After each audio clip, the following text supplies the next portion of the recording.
Good evening, everyone. Welcome to Cerulean Art's virtual tour and talk for the current collective exhibition. This exhibition features the work of Mikel, Elam, Ruth, Formica, Ritva, Kangasperko, Andrea, Lyons, and Neill. So the show is up through December 4th. If you want to come down and see it, you can also see everything on our website. I'm going to spotlight Tina's video. So we're going to tour each exhibition and each artist will speak about themselves and their work. So the first gallery we're going to see is that of Neill. Hello, Nancy. Hi, Michael, and hi, everybody. Yeah, the work that you're seeing here is from my most recent series, and it is all collage based. The focus of the collages are really on the shapes, and I think some of them end up looking like abstract landscapes, some more like abstract still lifes, and some more like abstract figurative type works. You might see the suggestion of a leg or an arm or a torso. But they're based on shapes from my life or my imagination. And I'm also really interested in incorporate various modes of mark making.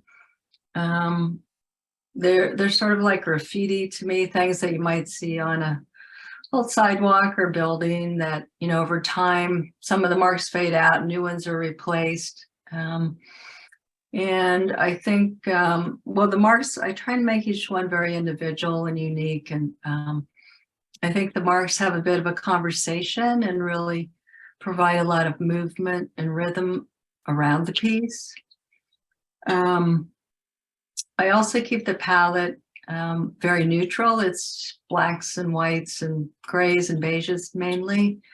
And I think that keeps more of a focus on the shapes in the collage. And I think it also, the pathway of blacks and whites kind of leads you around the piece as well. So to me, the work is very relaxing with the neutral palette. It's peaceful, but it also has I think, a really strong sense of movement and rhythm. There's a lot going on in some of them, like this one. It really keeps your eye moving around the piece. And there's a little bit of color here and there, but as you can see, the marks some are thick and thin and larger and smaller, and some are really buried in the painting.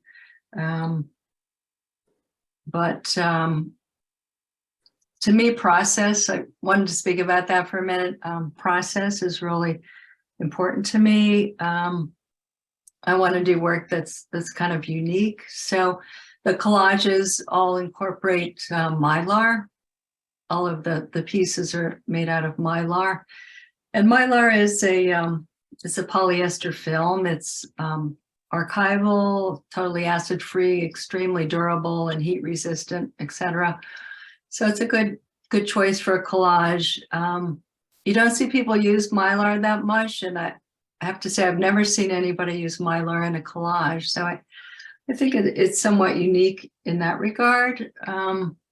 So my process is I get huge rolls of mylar and I cut it into sections and I hand paint different colors in different ways. And I go through a mark making process with it.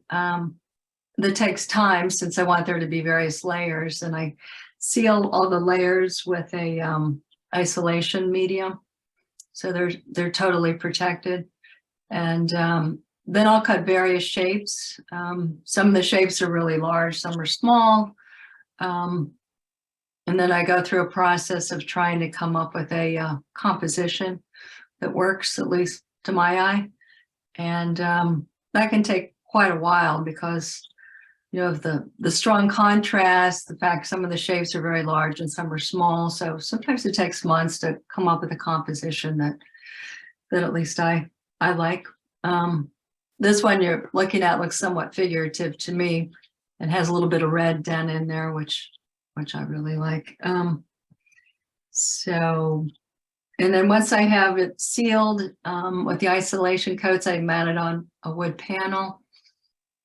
And I use a varnish to largely take away the shine, and also the varnish provides a wax to it. So it gives just a slightly look of encaustic, I think.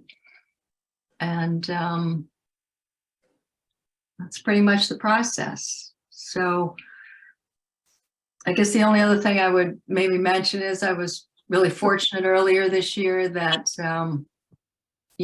Woodmere Art Museum bought one of these pieces. It's not in this show, but it's from the same series for their permanent collection, which I felt really, really honored. So it'll be there. So Nancy, you seem to work in distinct series. Like your previous exhibition was all about red. And Yes. prior to that, you'd had like sort of abstract cityscape. Can you speak about that a little bit? Sure. Yeah, I guess it's whatever is interesting to me. I mean, I think one of the biggest problems for an artist is not to be interested in what they're doing. So I'm always, I guess, kind of reinventing what I'm doing to keep myself really interested and engaged with the work. So the collage is something I always wanted to try, and it seemed like a good time to try it. And so, yeah, I think it's an interesting series, and I hope people enjoy it.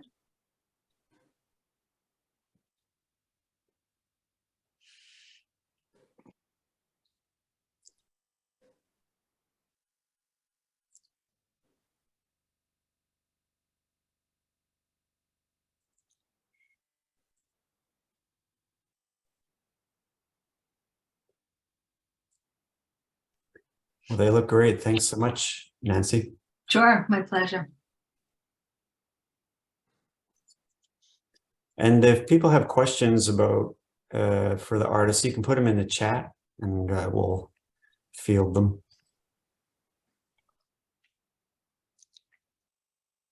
So next we have Mikel Elam. Hello, Mikel. And you're muted, so you want to unmute yourself.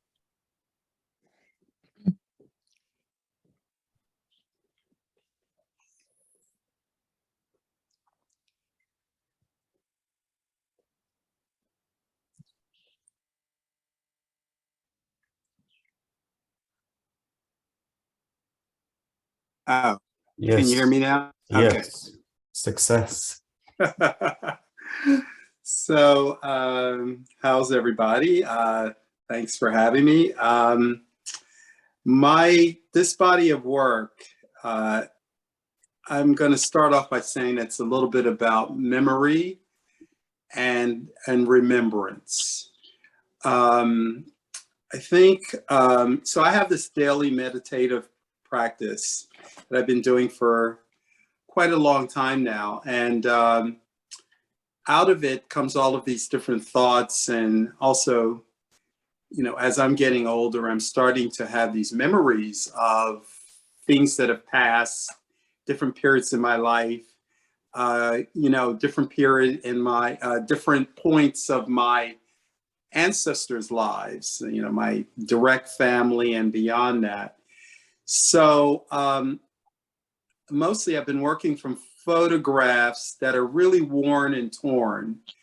And then what I have done with this series is to take the parts the information that's there, try to place it in a similarity, but then from there to actually allow my imagination to take over.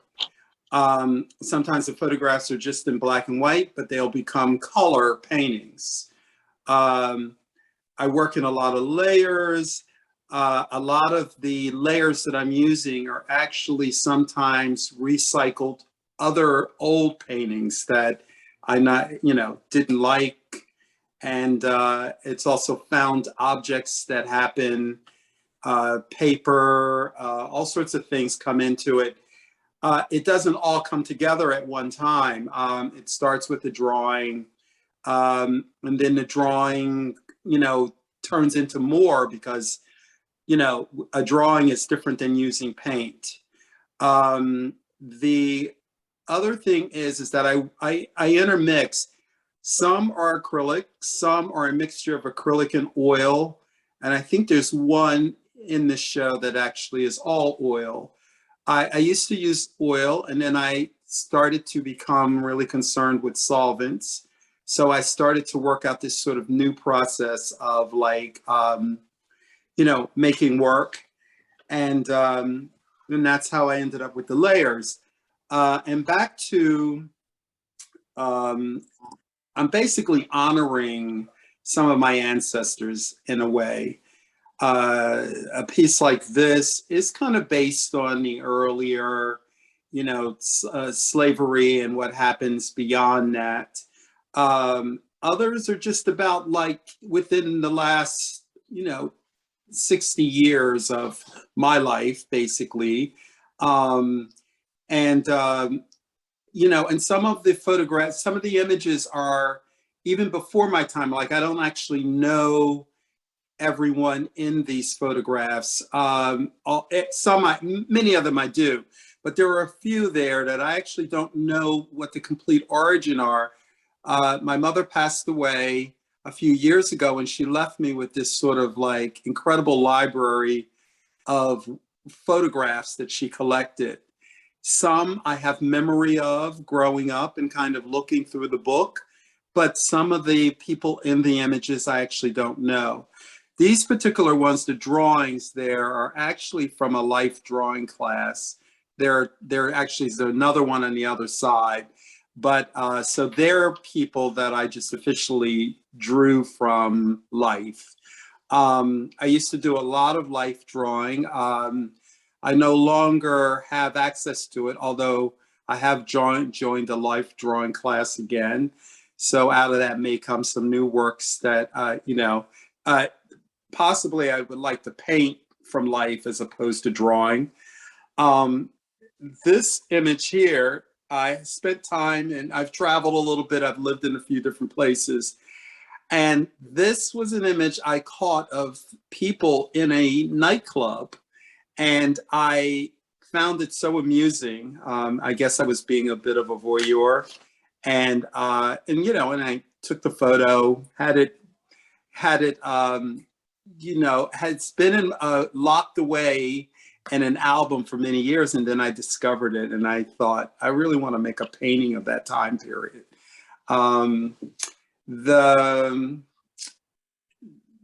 The other thing I would say about the work is there is people that have inspired me through my own existence. I knew a lot of photographers. I have a lot of photography. There was a couple of these images are from photo sessions where I ended up with some of the prints. And the photographer, unfortunately, some of the artists that I know have not fared too well. One of them was a really good friend of mine who was a photographer who unfortunately is, going through some mental illness now. And so I have a great deal of his photographs that he left with me. And so a bit of making a painting or two, because the images, his photos are absolutely brilliant, but a bit of making these images is in homage to what he gave up and what he lost, and, just my memories of him. That particular piece is called Church, and that is based on one of his photographs. The elements in a piece have been embellished with some of my ideas. I've sort of taken the photograph, which is also quite not in good shape, and I've sort of added a bit of color. It was originally a black and white image, and texture. What else can I say? I believe the next one that to the right of that is actually a family photograph. It's an image of my mother and her possibly friends, and I think it was in New York City. I think that's what she told me. And they're just out they're young, they're out, much like young people do, except it just goes back to probably the 1940s. So of course, this was originally one of the worn, torn ones. And then I mean, the photograph was almost broken in half, and I just sort of decided to add all of these other elements to it, taking my own liberties to it. And, you can tell that I like to layer things. So there's a lot of that there. This one's is all oil on linen, but it's mounted on the linen was an irregular piece of linen. So what I did was I sort of painted it, and then I mounted it onto another bigger canvas and then played around with the background on that canvas.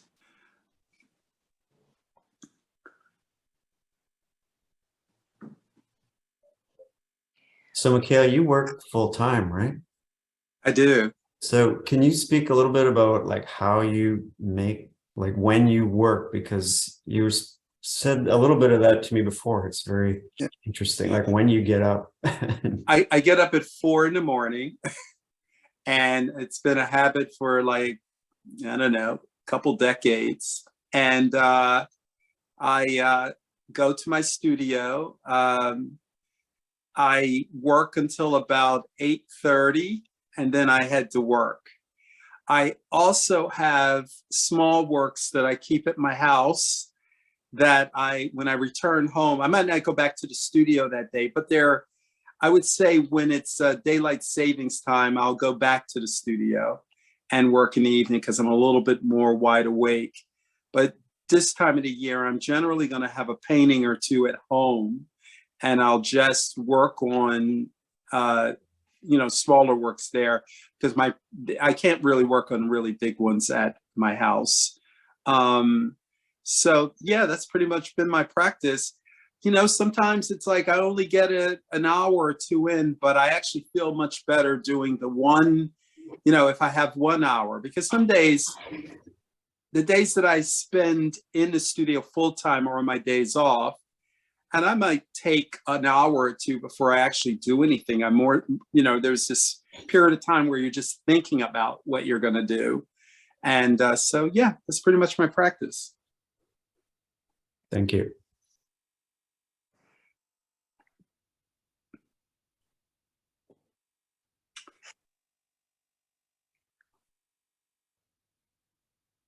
Yeah, as you can see there, I use a lot of color. Not really afraid of color. So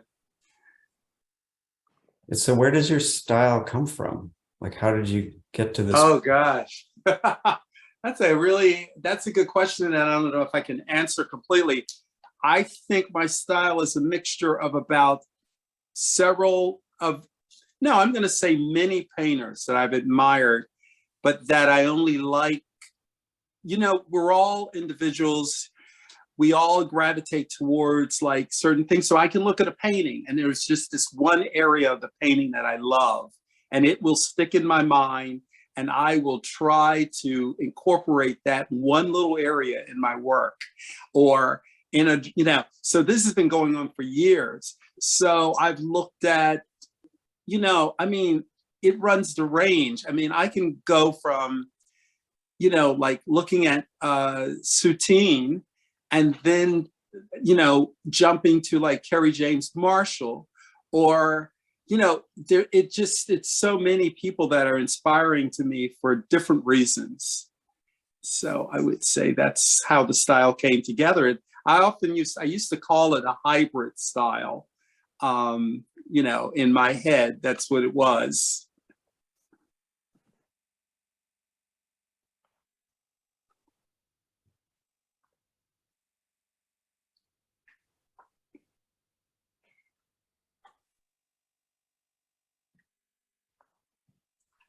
So Mikel, we have a question. Yes. Once you decide on a photo that moves you, how do you decide what medium to use and what size to make the piece? It's a feeling, and it's a gut feeling. My typical size is around 36 by 48. That's my average go-to size. But I'm now trying to go smaller whenever possible. However, I still always seem to end up back there. But most photos that I've, have looked at have a tendency to be vertical. I'm usually attracted to the vertical image, but I am trying to work in, finding some of the unique photos are obviously in a horizontal. So I'm now starting to think that 30 by 40 in a horizontal is big enough, and given, how, so I'll start drawing it out, and I'll, if it's a horizontal piece I'm thinking of, I'll draw it out. And then I'll decide like how much space I think it needs around it. Many times I think spatially, there's so much going on in my work. There's a lot of layers, there's a lot of color, there's a lot of other things. Most of the time I'm generally thinking about in those areas where I'm going to layer a lot, that there's at least space between the figure and the, and the background, so that they kind of are not too cramped. So that's pretty much how I think about it. Thank you, Mikel. It's a wonderful show. Thank you so much.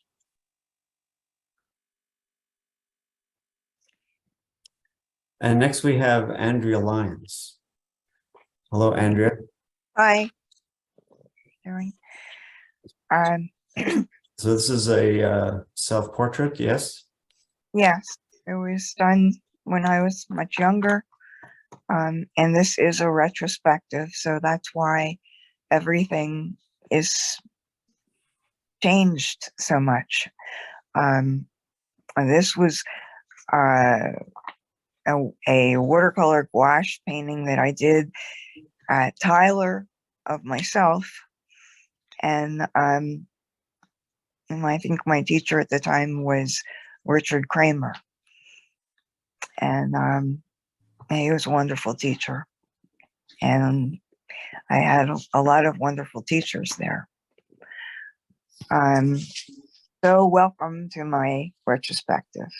I'm a painter, a printmaker, and a sculptor. I have my bachelor's degree in painting, in printmaking from Tyler. And I also, I get also an art education there. And later on, in 1990, I went to the academy, and I got a certificate in painting in 1991, and then a master's in painting in 1993. I was actually in the first class, the master's program there. Here you can see, the difference between the mediums that I've worked in. This that you see now is it's a table that was done with clay, stoneware, and it's got a lot of movement in the lines on the base of it, and as well as the top, because I was trying to bring in what I was doing with my paintings into that then, and that was done actually at the clay studio. I've taken classes at the clay studio and open studio there as well, and these were also done at the clay studio. They're plates.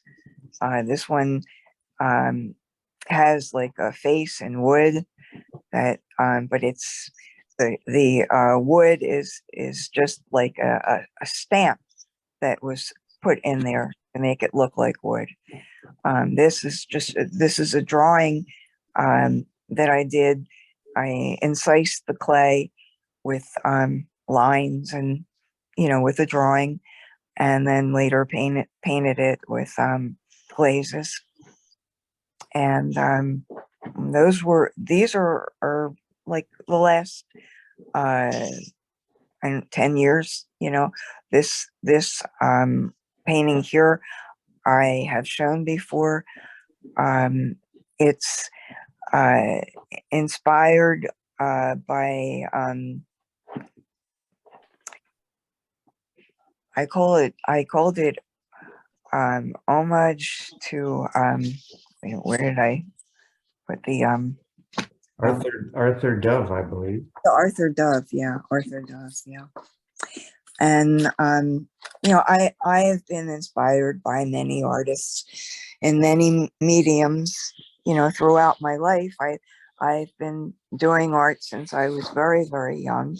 This is also a clay work. And I think I called it Sky and Tree, or Tree and Log, or something like that. Log and Sky. Log and Sky, yeah.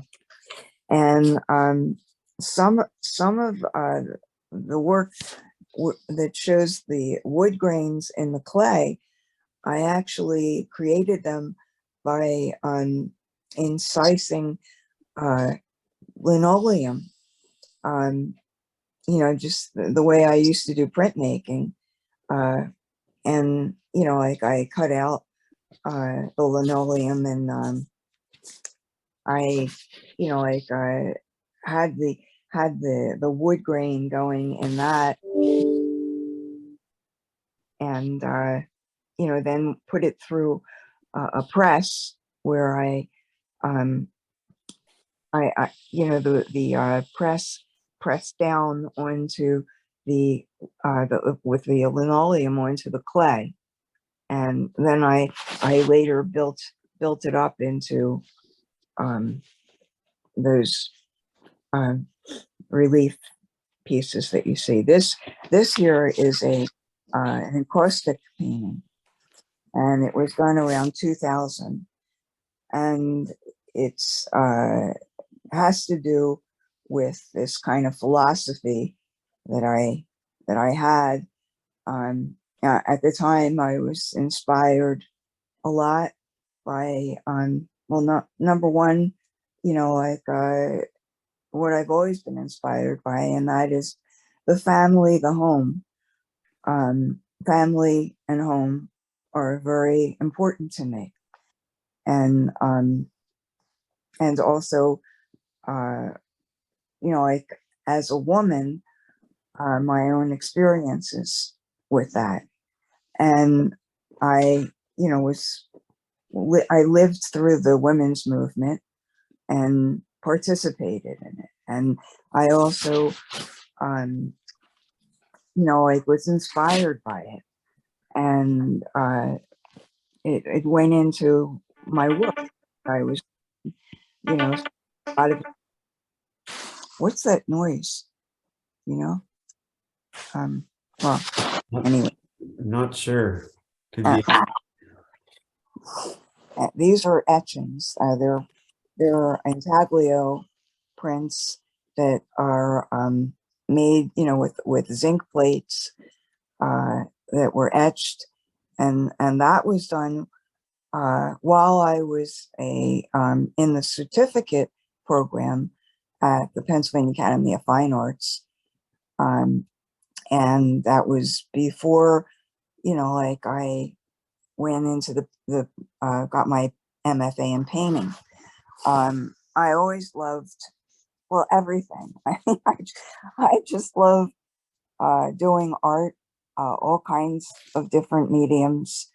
And initially, when I first started doing printmaking, I was in high school. We had a press in high school, and later on I got into other things, but I decided to major in printmaking, and I'm a very tactile person, and I love to feel things. I love clay, and I had wonderful teachers, in sculpture Tyler, and one of them was Raphael Sabatini, and Itlo Skanga.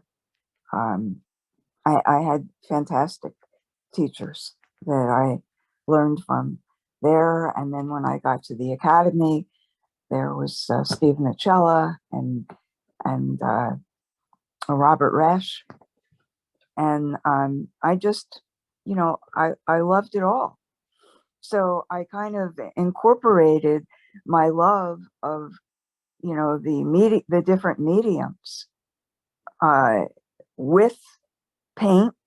In the painting, some of this was sculptural, using the encaustic wax.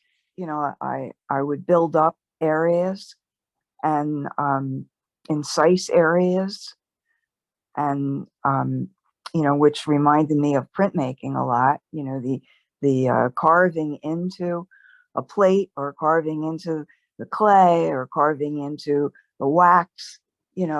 It's all kind of sculptural, but I also love paint and color and, just everything. My ideas, are kind of deep sometimes. I was, very influenced by a book I read that was written by Gaston Bachelard, the French philosopher, called The Poetics of Space. And, he talks about, the home and things like that I think about a lot, and how sometimes, inanimate objects are almost like flesh and blood. And some other artists have done things about the same thing. There's, the whole woman's house in California that was created by, many feminist artists. Where and it all actually stems from this whole idea of, the woman's body as the first structure, that you're born into the woman, your mother's body, and that's your first home.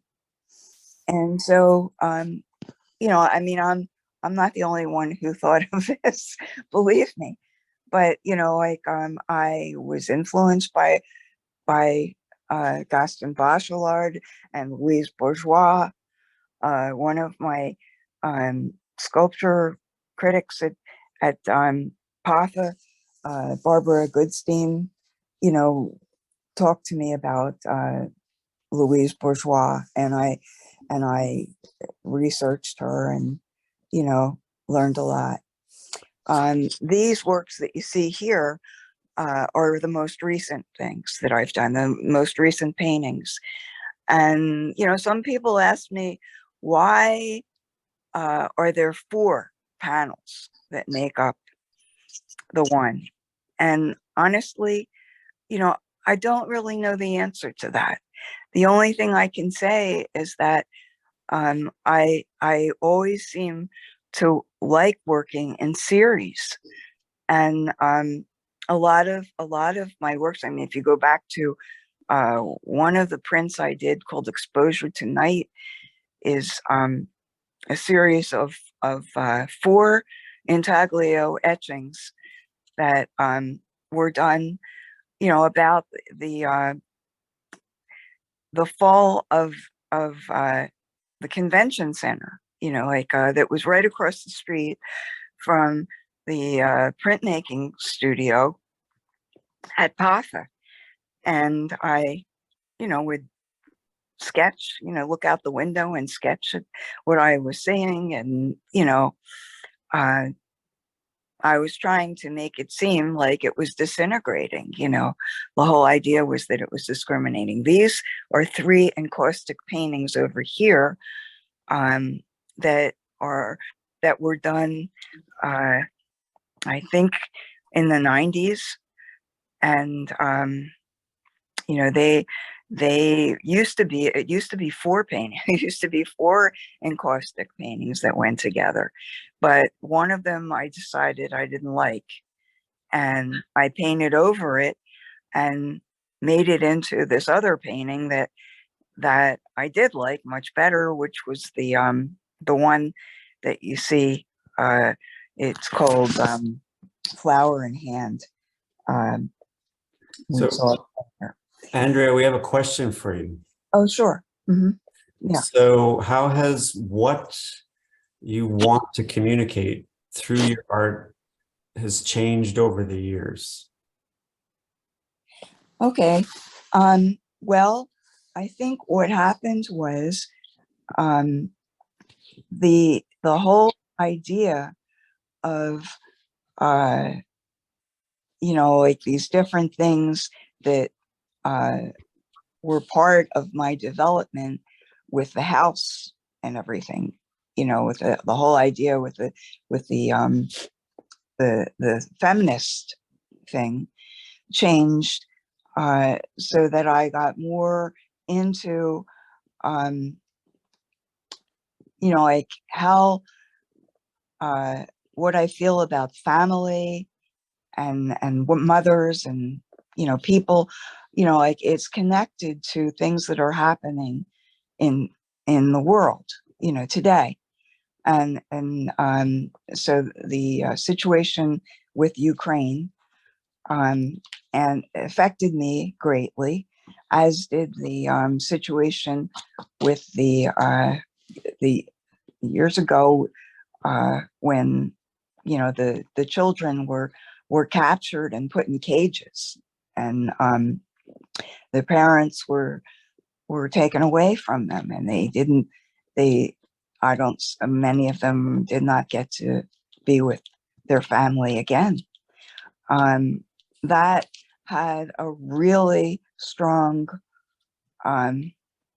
relevance to the way I felt when I lost, when I had a loss. And so these things, I still think about them, but I relate them to other people, other places, and I have empathy now, like in myself, for a lot of empathy for people that go through difficult situations that are either like mine or not unlike mine. And I express that through, like my work.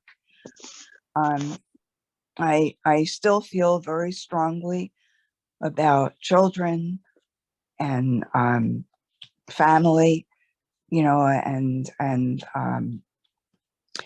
like I still am excited and influenced by my surroundings, like the Philadelphia where I live, and textures, like always excite me. But I use, that in how I see things today. Okay. Thank you, Andrea. Okay. Thanks very much. It's a wonderful display. Thank you. Thank you. And next, we're going to visit Ruth Formica. Hello, Ruth. Oh, you're muted. About now. Yes. Sorry about. Well, I really enjoy the talks I've been hearing and seeing the other artists' artwork. It's really really different from each other and all really, really great. So I commend everyone on their talk and their paintings.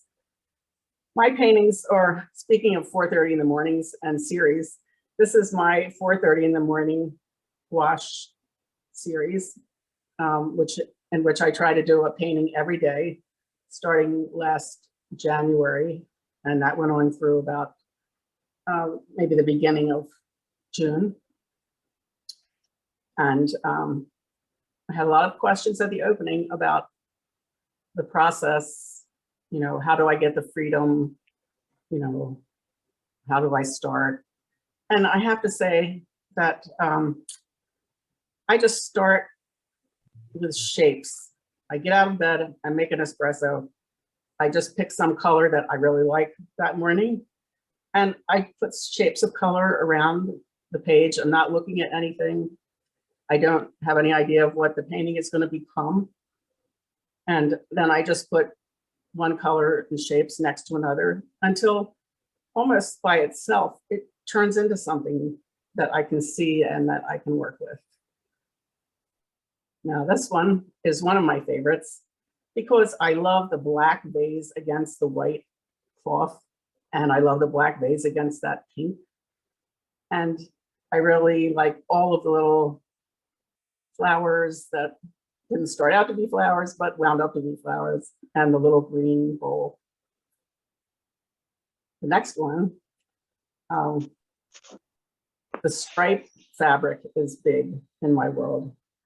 And it just goes along. It's the opposite of the loose, lovely flowers, the dark black and white striped fabric. I just think that's just a phenomenal look. And I use it quite a bit.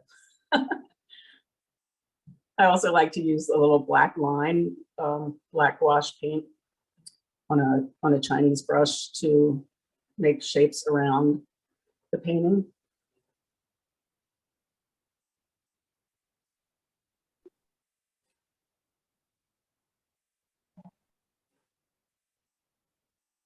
And these three, now you see they all come out to be florals, but they don't start out that way. You know, they could wind up being anything. But I think, you know, with everything going on in the world and being up at 4 o'clock in the morning and not listening to the news and not trying to put what's going on in the world into my paintings, I want my paintings to be, you know, their own little lovely worlds. And that's what I try to do.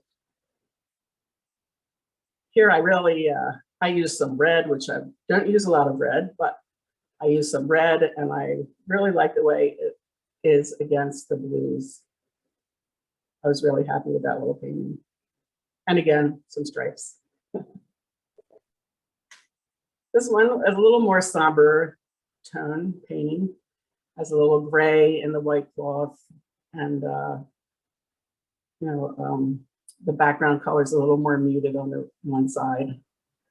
But you see all the fun that I have just drawing around my painting with black ink or black gouache.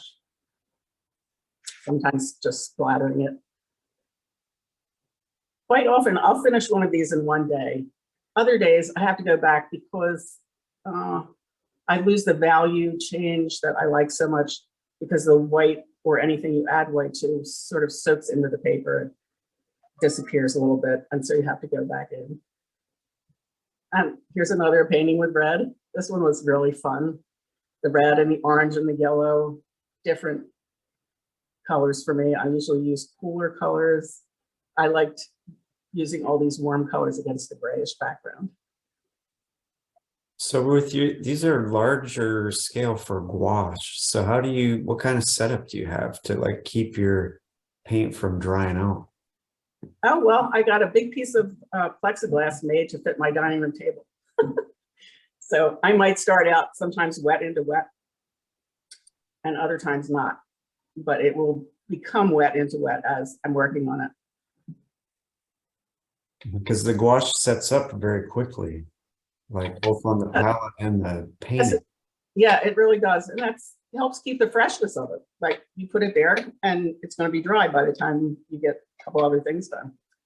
You can go back into it, and I do, but I try not to.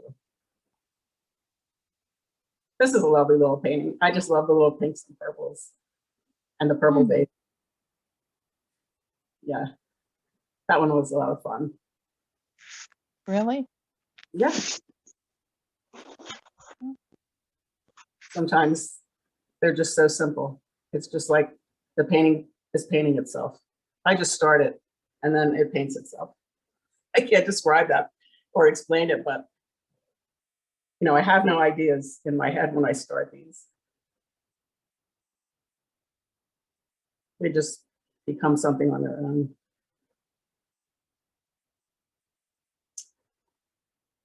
All right, this one on the right is a little bit still flowery, but it's a little bit more abstract, and it covers the whole page. So I don't really have a lot of distance or depth in it, but that's okay sometimes. This one, I like that dark in the background and in the foreground. Everything really pops out against those darks. Because, you know, I just am a lover of color. And I'm constantly finding ways to make it pop even more. So I find that little bit of dark really brought that one out.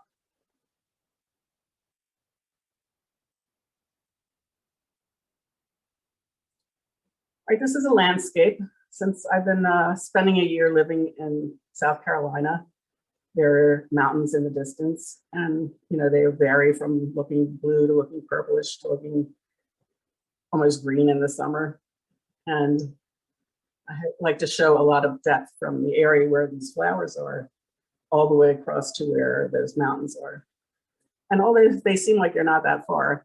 It's funny with the mountains because you look like you could drive to one in about 5 minutes, but you know, 2 hours down the road, you still haven't got to the mountains yet. So, but I love this. I love all the little white flowers I put in there, and the black line. Black line drawing on the painting is very important to me. I really enjoy that. It gives it some life. It gives it a lot of movement and freedom, which I need all the time. You'll see in this one, there's little black outlines here and there, not everywhere, not heavily, just brings out little parts and brings life to little areas. It's fun. So Ruth, you went to the academy, yes? Yes, I got my certificate in 4-year certificate in painting. I only originally went there to study figure, so doing a landscape, I could put a person in it and it would relatively look a little like a person. But I wound up doing the whole route, and it was very good. And I spent a lot of time, you know, there trying to make things look exactly as they are and get the colors exactly as they are. And I love the last 2 years of it when you go in your studio, you do whatever you want. And that's, I think, where I really made a breakthrough. Okay, I know how to make everything look like what it looks like, but now I don't want to. So now I want to make it how I want it to look. Yeah, that's a little fairyland. I love that little painting. And you've also moved around quite a bit the last few years. Like, so how has the different landscapes affected your art making? Every time I move, it seems to affect my art a lot. You know, I lived in Philadelphia. I painted in, you know, sort of an urban style. And then I moved to Florida and I was enchanted by, you know, all the birds and the flowers and things that grew so incredibly easily. And the water, the color of the water, but I couldn't take the 90-degree days for 7 months at a time. So I moved out to South Carolina now. So I'm on my way back up north. The real estate market has to agree with me though, so before I can get back to Philadelphia. And these are some landscapes with, you know, South Carolina on my mind, although I'm not really looking at anything. I love how you get the dark areas of the trees, and they have big sections of trees. And this was fun because there's so much in that little painting and a lot of craziness, but it just all seemed to work. There's flowers, you're on a hillside, there's mountains made of all kinds of crazy gesture lines, and the trees. That was another fun painting. And this one, Longview, this is, trees are starting to turn, still summer. And, or no, that was spring, the end of the, pink trees, the long view across the valley, and then the mountains in pink, purple, and blue. I always like the strength of trees. I used to do landscape, almost just landscape. But I do love trees in the landscape. They have such a strong quality.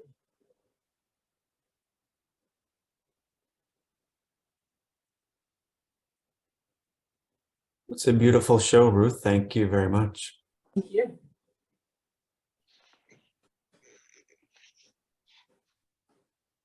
And next we have Ritva Kangasperko. Hello, Ritva. Hello, how are you? So this first painting here is, there's three friends. There is a horse, there is a girl, and there is a bird. They're friends, and the bird is taking hair from both the horse and the girl to build the nest. It's called When Your Life is in Balance. I am a figurative painter. Some people call I'm a whimsical painter. I embrace that. And I normally do oil. And I do have my philosophies. And this other painting here is about natural connections. And I know people like this, where the birds come to them, where the butterflies land on them. And this was actually inspired by a friend who is like that. She is a photographer, and birds and animals come to her. And so that was the inspiration. These paintings are more maybe realistic. I do everything realistic to more abstract. And my philosophy really is that, and my message, that we are more than we know. And our connection to nature is more than we know. So here is a painting that is called Miss Jones got panicked when the aliens left the Earth and forgot their pet Tui on Earth. The pet is panicking because maybe this lady doesn't know what it eats, and the lady is panicking, doesn't know how to handle this. It's just fun. It's just all great fun. There is something called the Einstein-Rosen bridge. It's a theory which would allow us to travel the universe, and I hope we can do that. The painting about the coffee is important to us Finns. I'm from Finland, and this is called Coffee Animals. And you see these little animals in the steam of your hot coffee, but you have to look. In Finland, we drink coffee. There are some serious ceremonies and not so serious. For example, if you got your car through the inspection, then it's time coffee and a cake. Any reason, and sometimes they are funny. I voted today, okay, coffee and cake, and people put it in the Facebook. I love that. So coffee is normally a lot in my paintings. The next painting is a little bit about my wishes. I would love to dress up and have live free animals, bird on my head and maybe fox on my shoulder when I go somewhere like opera or whatever. So it's a fun painting. It's called On Our Way. And so I'm not, my philosophy is that I want to, if you smiled when you saw my paintings, then I'm happy. I don't want to go into negative place, but I hope to communicate that, hey, we can do more than we normally do. But the smiling and fun is kind of what I'm after. The bigger green painting, it's about celebrating accomplishment, and it's celebrating cooperation. It's called We Did It. And I hope that I'm portraying joy and happiness. And when we team up, we can do impossible things. I'm always saying a team is much stronger than any individual in it. And I hope that comes true in this painting. Sometimes I plan my paintings, like this is one of the paintings I planned, but sometimes things just happen, and sometimes the painting takes its own route. So the painting here in the middle is called If You Are Going to San Francisco, ... Basically, you should have flowers in your hair. Where did it come from? I don't know. Why did I paint it? I don't know, but that's what I felt urged to paint. But I always feel that there is that connection we have to the nature that we don't understand. This painting, a little bit yellowish, is kind of painting I have done many topics of. The same topic has been in my many paintings. The bird is offering a worm to this lady, and lady is kind of like, what is this? And what I'm trying to demonstrate with this painting is that we get presents from life. We get friends, we get family, we get events, we got skills, we get talents, we got nature, we got all sorts of things.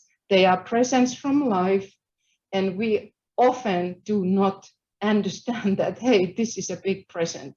So the painting is called Present from Life, and it's kind of an important topic to me. I have it in many forms, also in prints. And I think that I always so sad when we don't understand what the present is. So the pink lady on the left is called Dancing on Gravitational Waves in Pantelleria. Pantelleria is a little island in Italy. And the reason it's in the title, I was in communication with somebody who was on that beautiful island. Anyway, gravitational waves, there's Einstein again, and they cannot be measured, but as we as an artist can paint gravitational waves. I mean, I'm sure, galaxies have to collapse before we can measure them at this point, but anyway, she's dancing, she's happy, she is taking full advantage of these gravitational waves. With the handbag and the bird always. The gray painting here is called The Complex Beauty.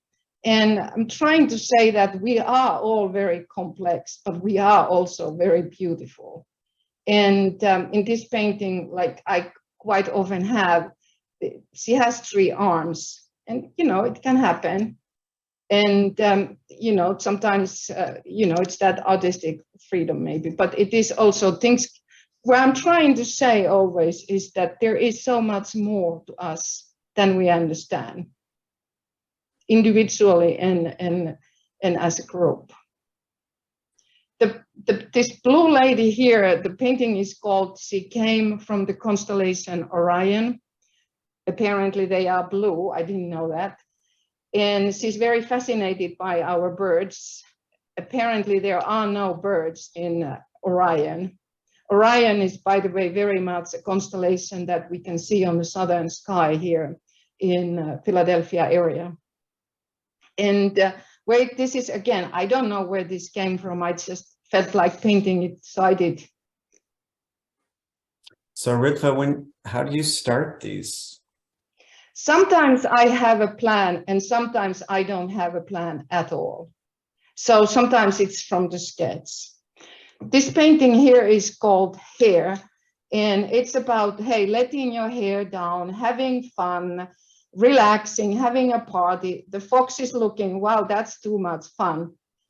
But I do want to say that for many nations, for many cultures, hair is extremely important. It has different meaning in different cultures. So it's a very subtle message here, but anyway, whatever the culture, let's just celebrate. and let our hair down. This painting, where there is so many different figures, is called Past, Present, and Future. We all have a complex past. We all have probably quite complex future, which scares us, so we think about it. But we should focus on thinking of present. So this is kind of reminder to myself, hey, we need to live in this day, today, we need to be present. And I've gotten very nice advice from people that it's a really skill to be present. It is not easy to do.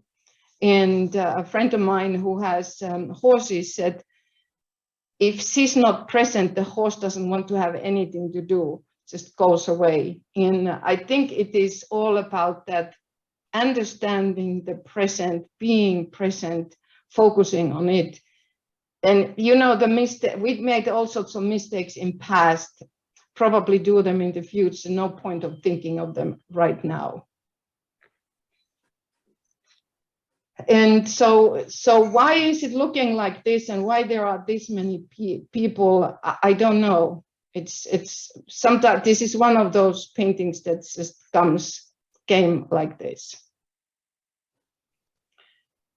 Then this painting here is called this painting on the left with two bodies. First of all, here, most of the paintings I did here, I did not have any model. They from out of imagination. But this is a painting I had models, short poses, and 4 short poses, and I had no time planning anything. And then after I had these poses, and I went and I started to think what to do. The painting is called Anyway, and the reason is that you can put it into, you can hang it 2 different ways, actually 4 different ways if you want to, but there is no right way up or down. That's the key of this painting. Good job with that camera, I have to say. Yeah, and so this is really typical example that, okay, I did have models, but I didn't have any plans. And then at the end, I was very happy. Now, this bigger painting here is called Cupid in Psyche, and it's based on the Greek mythological story that is very complicated. But this is, I think, about the complexity of a dance that the couple does, and hopefully does it happily. But it is complex, and like this is a painting where I had the plan. Obviously, I didn't have any models, and it's something that I was sketching a long time before I did it. He, by the way, is a god, and she is a model in this scenario. And then this is my painting, my past running with the woolly mammoths. And boy, did we have fun. And this is, we all think what happened when there were dinosaurs and mammoths and how was that. But I'm telling you, we had fun, and we had a great connection with the woolly mammoths, and we were running with them, not away or not from or after. We were friends, and I think that's often in my paintings. I really want to say that there is much more to our connection to the nature and to each other. And I hope that it is a fun one. I do love when I have a model, but during the COVID time, that was not at all so easy. So that's why most of these paintings do not have models. I didn't have a model. And as you see, it's quite a high degree of abstraction. But if somebody sees my paintings and they smile, then I am happy. it's kind of my way of seeing the world. Sometimes I have much more animals and birds and our connection to them, and sometimes not. But I always have coffee, and I most of the time have birds. Thank you, Ritva. It's fantastic. Thank you. And thank you to all the artists tonight, and thank you for coming. And the show, like I said, is up through December 4th, and everything's also on our website. So I put a link in the chat for you. So thanks again for coming, and hope you all have a great night. Thank you. Bye. Thank you.